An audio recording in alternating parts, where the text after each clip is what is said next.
வணக்கம் நண்பர்களே. நம்ம முன்னோர்கள் ஒரு பழமொழி சொல்வார்கள், மனம் போனால் மாடு போகும். அதாவது மனம் எங்கே ஓடுகிறதோ வாழ்க்கையும் அங்கேயே இழுத்துச் செல்லப்படும் என்பதுதான் அதன் அர்த்தம். அதுபோல கட்டுப்பாடில்லாத மனம் ஒருபோதும் அமைதியாக இருக்காது. அது எப்போதும் ஓடிக்கொண்டே இருக்கும். ஒரு நேரத்தில் எதிர்காலத்தை பற்றி கவலைப்படச் செய்யும், மற்றொரு நேரத்தில் கடந்த கால நினைவுகளுக்குள் இழுத்துச் செல்லும். நாம் தான் மனதை கட்டுப்படுத்துகிறோம் என்று நினைத்தாலும் உண்மையில் பல நேரங்களில் மனமே நம்மை கட்டுப்படுத்துகிறது. அது நம்மை சிரிக்க வைக்கிறது, அழ வைக்கிறது, பயமுறுத்துகிறது. சில நேரங்களில் நம்மையே நம்மால் தோற்கடிக்க செய்கிறது. கௌதம புத்தர் சொன்னார், தன் மனதை வெற்றி கொள்ளும் மனிதன் முழு உலகத்தையும் வெற்றி கொள்கிறான். ஆனால் உண்மையை சொன்னால் நம்மில் பெரும்பாலானவர்கள் மனத்தின் அடிமைகளாகவே வாழ்கிறோம். மனம் இன்று சோம்பேறியாக இரு என்றால் நாம் அப்படியே செய்கிறோம். கோபப்படு என்றால் உடனே கோபப்படுகிறோம். நான் மிகவும் சோகமாக இருக்கிறேன் என்றால் நாமே சோகத்தில் மூழ்கி விடுகிறோம். இதன் பொருள் என்னவென்றால், மனம் எஜமானனாகிவிட்டது, நாம் அதன் ஊழியர்களாகிவிட்டோம். ஆனால் ஆயிரக்கணக்கான ஆண்டுகளுக்கு முன்பே மனிதன் மனத்தின் அடிமையாக அல்ல, அதன் எஜமானனாக வாழ வேண்டும் என்பதை கற்றுக் கொடுத்தவர் புத்தர். சுமார் 2500 ஆண்டுகளுக்கு முன்பு கூறப்பட்ட அந்த ஞானம் இன்றும் அதே அளவுக்கு உண்மையானது. ஏனெனில் ஒரு எளிய உண்மை இருக்கிறது. நீங்கள் உங்கள் மனதை கட்டுப்படுத்தவில்லை என்றால் மனமே உங்களை கட்டுப்படுத்தும். அது மெதுவாக உங்கள் அமைதியையும் உங்கள் கவனத்தையும் உங்கள் சக்தியையும் பறித்துக் கொள்ளும். அதனால் இந்த பயணத்தில் நாம் ஒரு முக்கியமான விஷயத்தை அறிந்து கொள்ளப் போகிறோம். மனதை எப்படி கட்டுப்படுத்துவது, மனதை எஜமானனாக அல்ல ஊழியனாக மாற்றுவது எப்படி, மேலும் புத்தரின் சீடர்கள் பெற்ற அந்த அமைதி மற்றும் சமநிலையை எப்படி நாமும் பெறலாம் என்பதை குறித்து. இது ஒரு சாதாரண மோட்டிவேஷனல் வீடியோ அல்ல, இது ஒரு உள்ளார்ந்த பயணம். உங்கள் மனத்தின் ஆழத்திற்கு செல்லும் ஒரு உண்மையான இன்னர் ஜேர்னி. அந்த பயணத்தில் நீங்கள் உங்களை உண்மையாக அறிந்து கொள்ளப் போகிறீர்கள். ஏனெனில் நினைவில் வைத்துக் கொள்ளுங்கள், புத்தர் வெளியே இல்லை, அவர் உங்கள் உள்ளே இருக்கிறார். ஒரு காலத்தில் மிகப்பெரிய சாம்ராஜ்யத்தை ஆட்சி செய்த ஒரு ராஜா கூட இதே பிரச்சனையால் அவதிப்பட்டார். அவரிடம் அதிகாரமும் இருந்தது, படையும் இருந்தது, அளவில்லா செல்வமும் இருந்தது. ஆனால் ஒரு விஷயம் மட்டுமில்லை, மன அமைதி. ஒரு நாள் அவர் கௌதம புத்தரை தேடி வந்து அவரின் கால்களில் விழுந்து கதறினார், புத்தரே, நான் ஒரு பெரிய நாட்டை ஆள்கிறேன். ஆனால் என் சொந்த மனதை மட்டும் என்னால் ஆள முடியவில்லை. சிறிய விஷயங்களுக்கு கூட நான் அதிகமாக கவலைப்படுகிறேன்.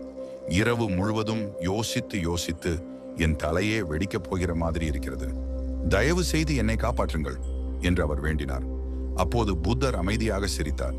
அந்த ராஜாவை பார்த்து மனதை கட்டுப்படுத்த உதவும் 7 ரகசிய கட்டளைகளை கூறினார். அவை வெறும் வார்த்தைகள் அல்ல, மனம் என்ற அலைபாயும் சக்தியை அடக்கக்கூடிய ஆழமான ஞானம். அந்த 7 ரகசியங்களையும் நீங்கள் உண்மையாக புரிந்து கொண்டு பின்பற்றினால், இப்போது மதம் பிடித்த யானையைப் போல ஓடிக்கொண்டிருக்கும் உங்கள் மனம் கூட உங்கள் காலடியில் ஒரு நாய்க்குட்டி போல அமைதியாக படுத்துக் கொள்ளும். அப்படியென்றால் உங்கள் மனதை வெல்ல நீங்கள் தயாரா? வாருங்கள், அந்த முதல் ரகசியத்தை இப்போது தெரிந்து கொள்வோம். 1. இதுவும் கடந்து போகும் என்ற உண்மையை புரிந்து கொள்ளுங்கள். நண்பர்களே, வாழ்க்கையில் மன அமைதியை காக்க உதவும் மிக ஆழமான உண்மைகளில் ஒன்று இதுவும் கடந்து போகும் என்ற எண்ணம். வாழ்க்கையில் நாம் சந்திக்கும் ஒவ்வொரு நிகழ்வும், அது மகிழ்ச்சியாக இருந்தாலும் துக்கமாக இருந்தாலும் நிரந்தரமாக இருப்பதில்லை. எல்லாமே ஒரு காலத்துக்கு மட்டும்தான். பல நேரங்களில் மனிதன் துக்கத்தில் இருக்கும்போது அது ஒருபோதும் முடிவடையாது போல தோன்றும். ஒரு தோல்வி, ஒரு இழப்பு, ஒரு பிரச்சனை, இவை வந்தவுடன் வாழ்க்கையை இருளாகிவிட்டது என்று நாம் நினைத்து விடுகிறோம். ஆனால் சில நாட்கள் அல்லது சில மாதங்கள் கழித்து திரும்பி பார்த்தால் அந்த துக்கம் மெதுவாக மறைந்து போயிருக்கும். அதே போல் மகிழ்ச்சியும் நிரந்தரமாக இருக்காது, அது கூட காலத்தோடு மாறிவிடும். இதை புரிய வைக்க ஒரு சிறிய கதையை புத்தர் சொன்னதாக கூறப்படுகிறது. ஒரு முறை ஒரு ராஜா தனது வாழ்க்கையில் தொடர்ந்து சந்திக்கும் பிரச்சனைகளால் மிகவும் கவலைப்பட்டிருந்தான். அவன் மனம் எப்போதும் பயத்திலும் கவலையிலும் இருந்தது. அப்போது புத்தர் அவனிடம் ஒரு எளிய அறிவுரையை கூறினார். வாழ்க்கையில் எந்த சூழ்நிலையிலும் இந்த ஒரு வார்த்தையை நினைவில் வைத்துக்கொள், இதுவும் கடந்து போகும். அந்த ராஜா அந்த வார்த்தையை மனதில் வைத்துக் கொண்டான். அவன் வாழ்க்கையில் ஒரு பெரிய தோல்வி ஏற்பட்ட போது அந்த வார்த்தையை நினைத்தான், இதுவும் கடந்து போகும். அந்த நினைவு அவனுடைய மன துக்கத்தை மெதுவாக குறைத்தது. காலம் கடந்த போது அந்த பிரச்சனை உண்மையிலேயே முடிந்துவிட்டது. பின்னர் ஒரு நாள் அந்த ராஜாவுக்கு பெரிய வெற்றி கிடைத்தது. மக்கள் அவனை புகழ்ந்து பேசினர். அந்த நேரத்திலும் அவன் அந்த வார்த்தையை நினைத்தான், இதுவும் கடந்து போகும். அந்த நினைவு அவனை கர்வப்படாமல் காக்க உதவியது. அவன் மனம் சமநிலையுடன் இருந்தது. இந்த கதையின் அர்த்தம் மிகவும் ஆழமானது. வாழ்க்கையில் எந்த நிலையிலும் நாம் அதிகமாக ஆழ்ந்து விட வேண்டாம்.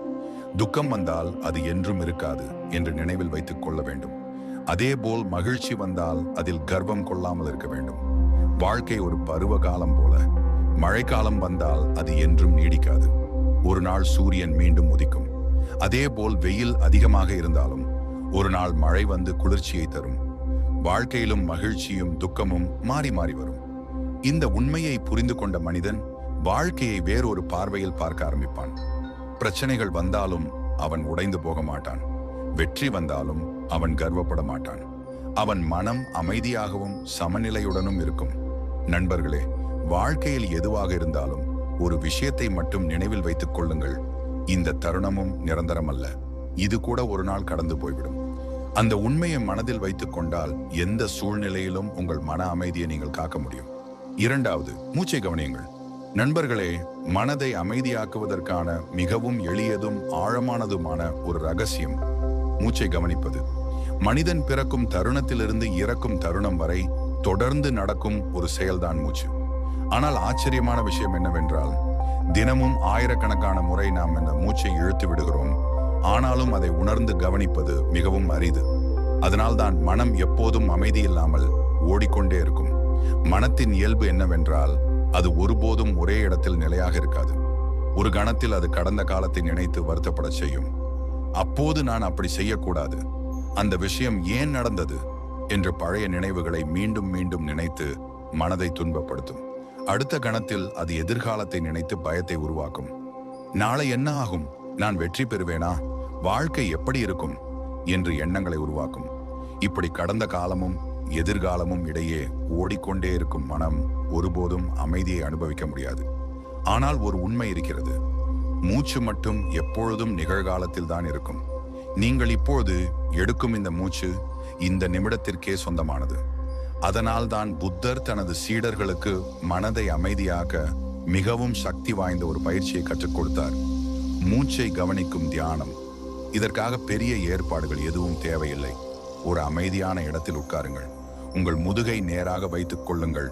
பிறகு மெதுவாக கண்களை மூடுங்கள். இப்பொழுது உங்கள் கவனத்தை முழுவதும் உங்கள் மூச்சின் மீது கொண்டு வாருங்கள். மூச்சு உள்ளே வரும்போது அதை கவனியுங்கள். அது உங்கள் மூக்கின் வழியாக உள்ளே வந்து நெஞ்சை நிரப்புகிறது என்பதை உணருங்கள். பின்னர் மூச்சு வெளியே போகும்போது அதையும் கவனியுங்கள். எந்த மாற்றமும் செய்ய வேண்டாம். மூச்சை கட்டுப்படுத்த முயற்சிக்க வேண்டாம். அது எப்படி இயல்பாக இருக்கிறதோ அப்படியே இருக்கட்டும். நீங்கள் செய்ய வேண்டியது ஒன்றே ஒன்று, அதை கவனிப்பது. ஆரம்பத்தில் இது மிகவும் எளிதாக தோன்றலாம். ஆனால் உண்மையில் மனம் உடனே அமைதியாக இருப்பதில்லை.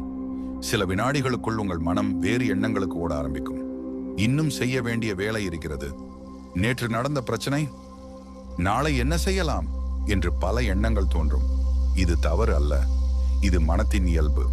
மனம் ஓடும்போது அதற்காக உங்களை குற்றம் சொல்ல வேண்டாம், கோபப்படவும் வேண்டாம். மெதுவாக மீண்டும் உங்கள் கவனத்தை மூச்சின் மீது கொண்டு வாருங்கள்.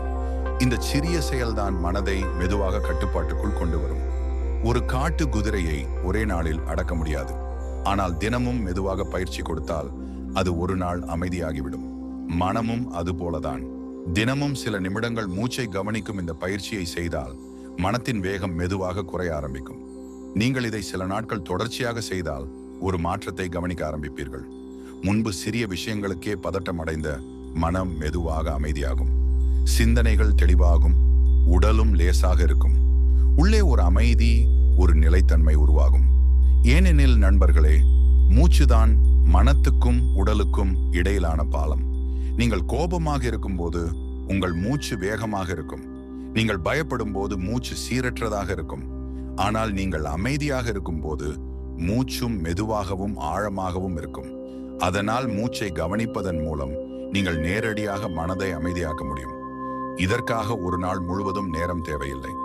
தினமும் 5 முதல் 10 நிமிடங்கள் மட்டும் இந்த பயிற்சியை செய்யுங்கள். காலையில் எழுந்ததும் அல்லது இரவு தூங்குவதற்கு முன் அமைதியாக உட்கார்ந்து மூச்சை கவனியுங்கள். சில நாட்களில் நீங்கள் ஒரு பெரிய மாற்றத்தை உணர ஆரம்பிப்பீர்கள். முன்பு கட்டுப்பாடில்லாமல் ஓடிய மனம் மெதுவாக அமைதியாகி உங்கள் கட்டுப்பாட்டுக்குள் வர ஆரம்பிக்கும்.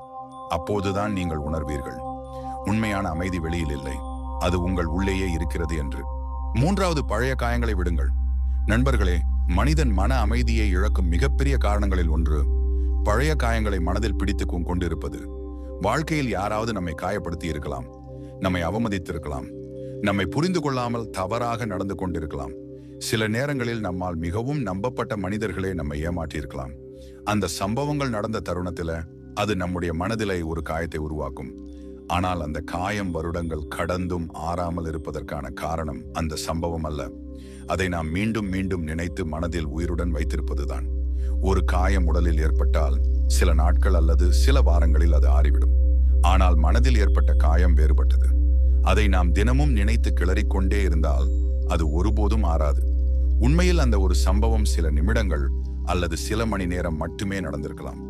ஆனால் அந்த நினைவை நாம் பல வருடங்கள் சுமந்து கொண்டு வாழ்கிறோம். இதனால் பாதிக்கப்படுவது அந்த மனிதர் அல்ல, நாம் தான். இதற்கு புத்தர் ஒரு எளிய ஆனால் ஆழமான உதாரணம் கூறினார். ஒரு நாள் அவர் ஒரு ராஜாவிடம் ஒரு தண்ணீர் நிரம்பிய குவளை கையில் பிடிக்கச் சொன்னார். ராஜா அதை சில நிமிடங்கள் பிடித்து வைத்திருந்தார். புத்தர் கேட்டார், கனமாக இருக்கிறதா? ராஜா சொன்னார், இல்லை, மிகவும் லேசாக இருக்கிறது. பிறகு புத்தர் சொன்னார், அதை 1 மணி நேரம் பிடித்துக் கொண்டிருங்கள். சில நேரம் கழித்து ராஜாவின் கை வலிக்க ஆரம்பித்தது. அதே குவளைதான், அதே எடைதான். ஆனால் அதை நீண்ட நேரம் பிடித்து வைத்திருப்பதால் தான் வலி அதிகரித்தது. அப்போது புத்தர் சொன்னார், மனதில் வைத்திருக்கும் கோபமும் வருத்தமும் இந்த குவளை போலதான். அதை சில நிமிடங்கள் நினைத்தால் பிரச்சனை இல்லை. ஆனால் அதை தினமும் பிடித்து வைத்துக் கொண்டால் அது நம்மையே துன்பப்படுத்தும். நண்பர்களே, கடந்த காலத்தில் நடந்த விஷயங்களை மாற்ற யாராலும் முடியாது. நேற்று நடந்ததை இன்று திருத்த முடியாது. ஆனால் அந்த நினைவுகளை நாம் எப்படி பார்க்க வேண்டும் என்பதை மாற்ற முடியும். பலர் நான் அவனை ஒருபோதும் மன்னிக்க மாட்டேன் என்று சொல்லுவார்கள். ஆனால் உண்மையில் மன்னிப்பது அந்த மனிதருக்காக அல்ல, அது நம்முடைய மன அமைதிக்காக. நாம் கோபத்தையும் வருத்தத்தையும் மனதில் பிடித்து கொண்டிருப்பது மற்றவரை தண்டிப்பதற்காக நாமே விஷம் குடிப்பது போல. பழைய காயங்களை பிடித்து கொண்டு இருப்பது ஒரு கனமான சுமையை தோளில் சுமந்து கொண்டு வாழ்வது போல. ஆரம்பத்தில் அது பெரிய சுமையாக தெரியாமல் இருக்கலாம். ஆனால் காலம் செல்ல செல்ல அது நம்மை சோர்வடைய செய்யும். மனம் சலிப்பாக இருக்கும். சின்ன விஷயங்களுக்கே கோபம் வரும். உள்ளே ஒரு அமைதியின்மை இருக்கும். காரணம், நாம் இன்னும் கடந்த காலத்தை விடவில்லை. ஒரு பறவை வானத்தில் உயர பறக்க வேண்டும் என்றால் அதன் கால்களில் கட்டியிருக்கும் கயிறை வெட்ட வேண்டும். அந்த கயிறு இருக்கும்போது அது எவ்வளவு முயற்சி செய்தாலும் உயர பறக்க முடியாது. அதுபோல வாழ்க்கையில் முன்னேற வேண்டும் என்றால் மனத்தில் கட்டியிருக்கும் பழைய காயங்களை விட வேண்டும். அதை விடும் தருணத்தில் மனம் மிகவும் லேசாக மாறும். இதற்காக நீங்கள் ஒரு சிறிய விஷயத்தை நினைவில் வைத்துக் கொள்ள வேண்டும். வாழ்க்கையில் நடந்த ஒவ்வொரு சம்பவமும் நம்மை ஏதோ ஒன்றை கற்றுக் கொடுக்கத்தான் வருகிறது. சிலர் நம்முடைய வாழ்க்கையில் வருவது நம்மை மகிழ்ச்சியாக்க, சிலர் வருவது நம்மை புத்திசாலியாக்க. அந்த அனுபவத்திலிருந்து பாடம் கற்றுக்கொண்டு அந்த காயத்தை விட்டுவிடுங்கள். நீங்கள் மனதில் வருடங்களாக சுமந்து கொண்டிருக்கும் ஒரு வருத்தம் இருக்கலாம். இன்று அந்த சுமையை கீழே வைக்கும் நாள் ஆகட்டும். யாராவது உங்களை காயப்படுத்தி இருந்தால் அவர்களை மனதிற்குள் மன்னித்து விடுங்கள். அது அவர்களுக்காக அல்ல, உங்களுக்காக. ஏனில்ல நண்பர்களே, கடந்த காலம் ஒரு பாடம் மட்டும், அது ஒரு சிறை இல்லை. நீங்கள் அதை பிடித்து வைத்துக் கொண்டால் அது உங்களை கட்டி வைக்கும். ஆனால் அதை விடுவித்தால் உங்கள் மனம் சுதந்திரமாகிவிடும். நேற்று முடிந்து விட்டது, நாளை இன்னும் வரவில்லை. உங்கள் வாழ்க்கையை மாற்றும் சக்தி இருக்கும் ஒரே தருணம் இன்றே. பழைய காயங்களை விடும்போதுதான் மனம் சுதந்திரமாகி உண்மையான அமைதியை அனுபவிக்க ஆரம்பிக்கும். 4வது, உடலை கவனியுங்கள். நண்பர்களே, பலர் மன அமைதியை பற்றி பேசும்போது ஒரு முக்கியமான உண்மையை மறந்துவிடுகிறார்கள். அது என்னவென்றால், மனமும் உடலும் ஒன்றோடொன்று ஆழமாக இணைந்தவை. உடல் எப்படி இருக்கிறதோ மனமும் அதை போலவே செயல்படும். உடல் சோர்வாக இருந்தால் மனமும் சோர்வாக இருக்கும். உடல் பலமாக இருந்தால் மனமும் உறுதியானதாக இருக்கும். ஒரு எளிய விஷயத்தை கவனித்து பாருங்கள். நீங்கள் பல நாட்கள் சரியாக தூங்காமல் இருந்தால் என்ன ஆகும்? உடனே மனம் சோர்வாகிவிடும். சிறிய விஷயங்களுக்கே கோபம் வரும். கவனம் குறையும். எந்த வேளையிலும் ஆர்வம் இருக்காது. இதன் காரணம் மனம் அல்ல, உடல் ஓய்வை இழந்ததுதான். அதுபோல சரியான உணவு இல்லாமல் இருந்தால் உடல் பலவீனமாகும். அதன் தாக்கம் நேராக மனத்திலும் தெரியும். அதனால்தான் புத்தர் ஒரு முக்கியமான உண்மையை கற்றுக் கொடுத்தார். மன அமைதியை பெற வேண்டும் என்றால் முதலில் உடலை கவனிக்க வேண்டும். புத்தர் இதை ஒரு போர் தேருடன் ஒப்பிட்டார். ஒரு போரில் வெற்றி பெற தேரோட்டி மிகவும் திறமையானவனாக இருக்கலாம். ஆனால் அந்த தேரின் சக்கரம் உடைந்திருந்தால் அல்லது குதிரை பலவீனமாக இருந்தால் அந்த போரில் வெற்றி பெற முடியாது. அதுபோல மனம் எவ்வளவு வலிமையாக இருக்க வேண்டும் என்றாலும் உடல் பலவீனமாக இருந்தால் அது சாத்தியமில்லை. அதனால் வாழ்க்கையில் சில எளிய விஷயங்களை நாம் கவனிக்க வேண்டும். சரியான தூக்கம் மிகவும் முக்கியம். தினமும் போதுமான நேரம் தூங்காமல் இருந்தால் மனம் தெளிவாக செயல்படாது. இரவில் உடல் ஓய்வெடுக்கும் போதுதான் மூளையும் தன்னை சீரமைத்துக் கொள்கிறது. நல்ல தூக்கம் கிடைத்தால் காலையில் மனமும் புத்துணர்ச்சியுடன் இருக்கும். அதேபோல் சரியான உணவு உடலுக்கும் மனத்துக்கும் சக்தியை தரும். மிக அதிகமாக சாப்பிடுவது அல்லது சரியான உணவு இல்லாமல் இருப்பது இரண்டும் உடலை பாதிக்கும். இயற்கையான உணவு, சமநிலையான உணவு இவை உடலை ஆரோக்கியமாக வைத்துக் கொள்கின்றன. உடல் ஆரோக்கியமாக இருந்தால் மனமும் தெளிவாக இருக்கும். மற்றொரு முக்கியமான விஷயம் உடற்பயிற்சி. உடல் அசையாமல் இருந்தால் அது மெதுவாக பலவீனமாகிவிடும். தினமும் சிறிது நேரம் நடந்தாலும் உடற்பயிற்சி செய்தாலும் அல்லது யோகா செய்தாலும் உடலில் சக்தி அதிகரிக்கும். உடலில் சக்தி அதிகரித்தால் மனமும் சுறுசுறுப்பாக மாறும். நண்பர்களே, ஒரு வீட்டின் அடித்தளம் பலமாக இருந்தால்தான் அந்த வீடு பல ஆண்டுகள் உறுதியாக நிற்கும். உடல்தான் வாழ்க்கையின் அடித்தளம். அந்த அடித்தளம் பலமாக இருந்தால் மனமும் உறுதியுடன் இருக்கும். அதனால் மன அமைதியை தேடும் போது உடலை கவனிக்காமல் விடாதீர்கள்.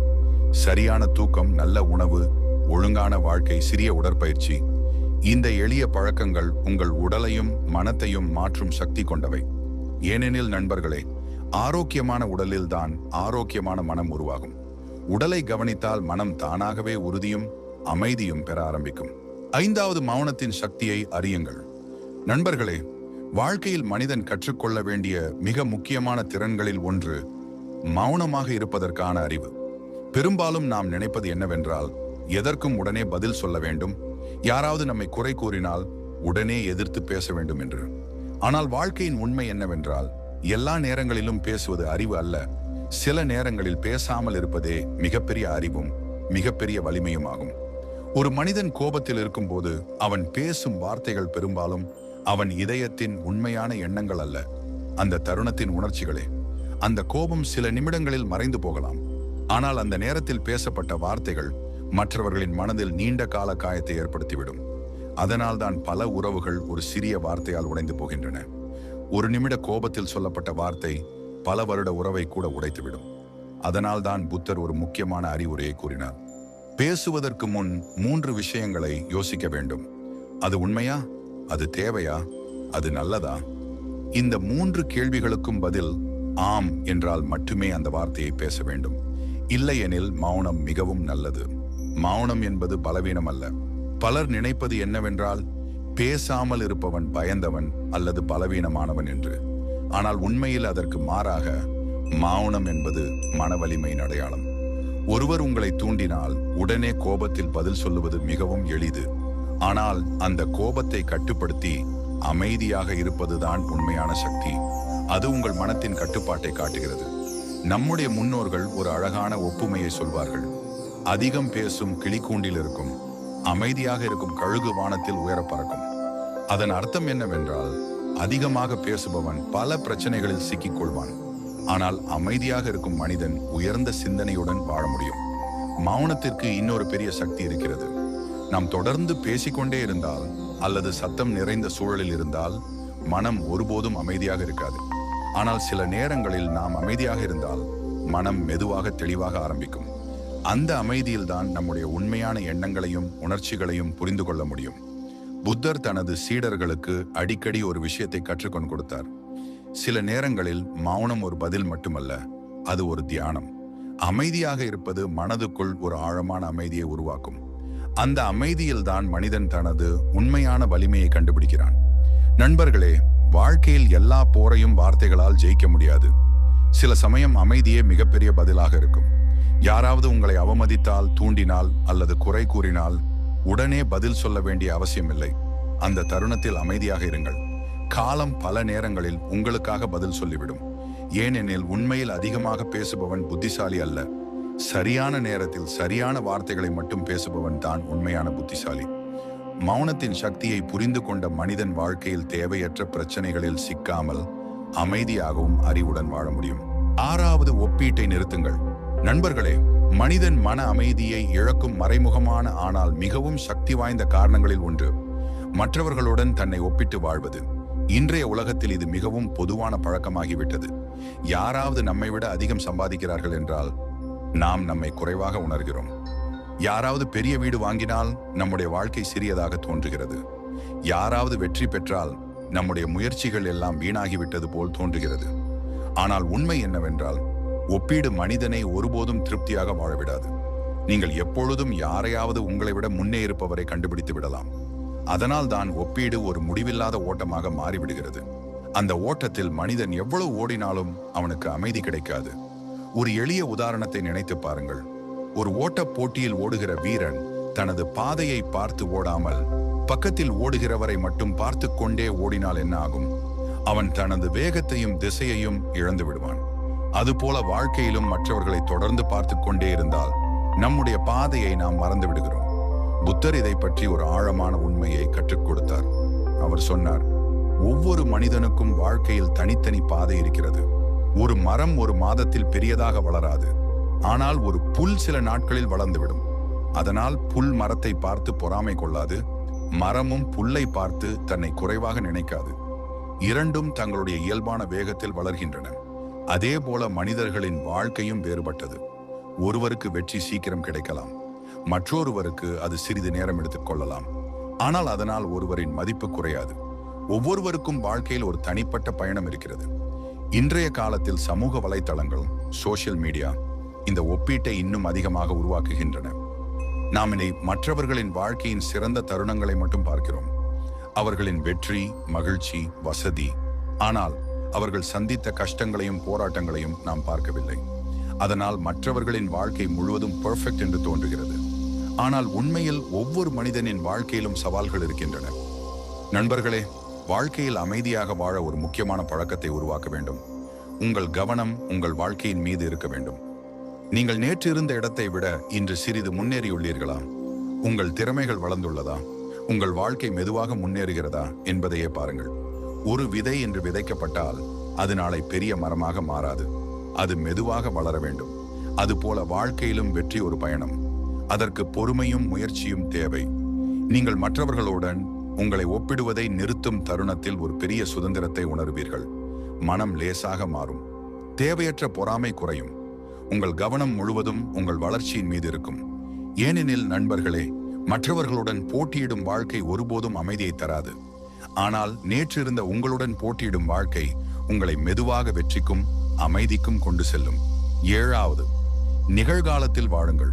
நண்பர்களே, மனிதன் அதிகமாக கவலைப்படுவதற்கும் அதிகமாக சிந்தித்து மன அமைதியை இழப்பதற்கும் முக்கியமான காரணம் அவன் மனம் நிகழ்காலத்தில் இல்லாமல் இருப்பதுதான்.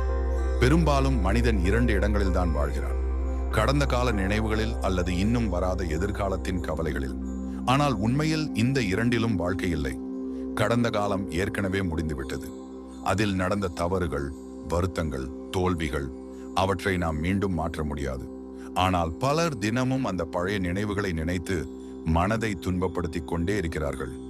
அப்படி செய்திருந்தால் நல்லதாக இருந்திருக்கும், அந்த முடிவை எடுத்திருக்க கூடாது என்று எண்ணிக்கொண்டே இருப்பார்கள். ஆனால் அந்த எண்ணங்கள் கடந்த காலத்தை மாற்றாது. அது நம்முடைய இன்றைய அமைதியை மட்டும் கெடுக்கிறது. அதேபோல் எதிர்காலம் இன்னும் வராத ஒன்று. நாளை என்ன நடக்கும் என்று யாருக்கும் முழுமையாக தெரியாது. இருந்தாலும் மனிதன் எதிர்காலத்தை பற்றி தொடர்ந்து கவலைப்படுகிறான். நான் வெற்றி பெறுவேனா? என்ன ஆகும்? ஏதாவது தவறு நடந்தால் என்று எண்ணிக்கொண்டே இருப்பான். இந்த பயமும் கவலையும் மனதில் அதிக சிந்தனையை உருவாக்குகிறது. ஆனால் உண்மை என்னவென்றால், நமக்குள்ள ஒரே நிஜமான நேரம் இந்த தருணம் மட்டும்தான். நாம் இப்போது வாழும் இந்த நிமிடம்தான் வாழ்க்கையின் உண்மையான பகுதி. புத்தர் இதை மிகவும் அழகாக விளக்கினார். ஒரு முறை அவர் ஒரு ராஜாவுக்கு ஒரு திராட்சை பழத்தை கொடுத்தார். ராஜா அதை சாப்பிட்டார். ஆனால் அதன் சுவையை உணரவில்லை. ஏனெனில் அவன் மனம் அடுத்த கேள்வியை பற்றி யோசித்துக் கொண்டிருந்தது. அதை கவனித்த புத்தர் சொன்னார், நீ திராட்சையை சாப்பிடவில்லை, உன் எண்ணங்களை சாப்பிட்டாய். இதன் அர்த்தம் என்னவென்றால், நாம் பல நேரங்களில் செய்யும் செயல்களில் முழுமையாக இருப்பதில்லை. நாம் சாப்பிடும்போது கூட மனம் வேறு எங்கோ இருக்கும். நாம் வேலை செய்யும் போது மனம் கடந்த காலத்தை நினைக்கும். நண்பர்களுடன் பேசும்போது கூட மனம் எதிர்காலத்தை பற்றி கவலைப்படும். அதனால் தான் புத்தர் மனிதர்களுக்கு நிகழ்காலத்தில் வாழும் கலையை கற்றுக் கொடுத்தார். நாம் செய்யும் எந்த வேலையாக இருந்தாலும் அதில் முழு கவனத்தையும் செலுத்த வேண்டும். நீங்கள் சாப்பிடும் போது உணவின் சுவையை உணருங்கள். நீங்கள் நடக்கும் பொழுது உங்கள் நடைபாதையை கவனியுங்கள். நீங்கள் வேலை செய்யும் பொழுது அந்த வேலையில் முழுமையாக மூழ்கிவிடுங்கள். இப்படி வாழ ஆரம்பித்தால் மனம் மெதுவாக அமைதியாக ஆரம்பிக்கும். ஏனெனில் ஓவர் திங்கிங் பெரும்பாலும் கடந்த காலத்தையும் எதிர்காலத்தையும் பற்றி தான் உருவாகிறது. ஆனால் கவனம் முழுவதும் நிகழ்காலத்தில் இருந்தால் அந்த தேவையற்ற சிந்தனைகள் குறைந்துவிடும். ஒரு நதி தொடர்ந்து ஓடிக்கொண்டே இருக்கும். அது கடந்த காலத்தை பற்றி வருந்தாது, எதிர்காலத்தை பற்றி கவலைப்படாது. அது அந்த தருணத்தில் ஓடிக்கொண்டே இருக்கும். அதுபோல மனிதன் வாழ்க்கையின் ஒவ்வொரு தருணத்தையும் முழுமையாக அனுபவித்து வாழ கற்றுக்கொண்டால் மனம் மிகவும் அமைதியாகிவிடும். நண்பர்களே, வாழ்க்கை ஒரு நாள் அல்லது ஒரு வருடம் அல்ல. இந்த நிமிடங்களின் கூட்டுத்தொகைதான் வாழ்க்கை. இந்த நிமிடத்தை முழுமையாக வாழ்ந்தால் வாழ்க்கை தானாகவே அழகாக மாறும். அதனால் கடந்த காலத்தின் சுமையையும் எதிர்காலத்தின் பயத்தையும் விட்டுவிட்டு இந்த தருணத்தை முழுமையாக வாழ ஆரம்பியுங்கள்.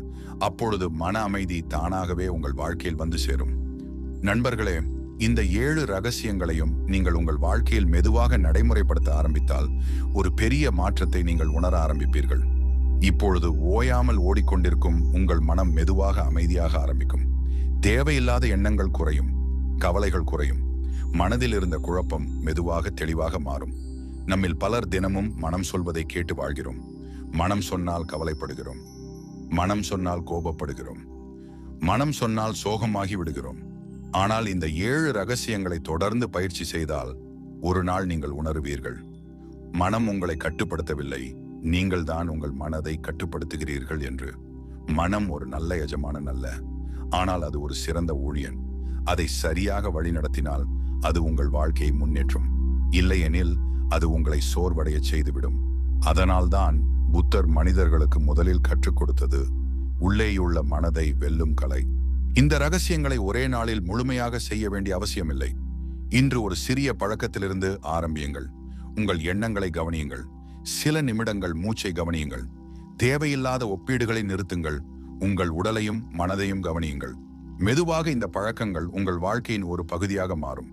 ஒரு நாள் நீங்கள் திரும்பி பார்த்தால் புரியும், முன்பு உங்களை குழப்பிய விஷயங்கள் இப்போது உங்களை பாதிக்கவே இல்லை என்று. முன்பு அதிகமாக சிந்தித்த விஷயங்கள் இப்போது முக்கியமல்ல என்று. அந்த தருணத்தில் நீங்கள் உணர்வீர்கள், உங்கள் வாழ்க்கையின் உண்மையான அமைதி உங்கள் உள்ளேதான் இருந்தது என்று. நண்பர்களே, வெளியில் உள்ள உலகத்தை மாற்றுவது எப்போதும் சுலபமல்ல. ஆனால் உங்கள் மனதை மாற்றுவது உங்கள் கையில் இருக்கிறது. அந்த மாற்றத்தை இன்று தொடங்குங்கள். இந்த வீடியோ உங்களுக்கு பயனுள்ளதாக இருந்தால் லைக் செய்யுங்கள். இப்படிப்பட்ட ஆழமான வாழ்க்கை ஞான வீடியோக்களுக்கு சப்ஸ்கிரைப் செய்து பெல் ஐகான் அழுத்துங்கள். இந்த 7 ரகசியங்களில் நீங்கள் முதலில் நடைமுறைப்படுத்த போகும் ரகசியம் எது? கமெண்டில் எழுதுங்கள். உங்கள் மனதை நீங்கள் வென்றால் வாழ்க்கை தானாகவே உங்கள் பக்கம் திரும்பும். நன்றி, வணக்கம்.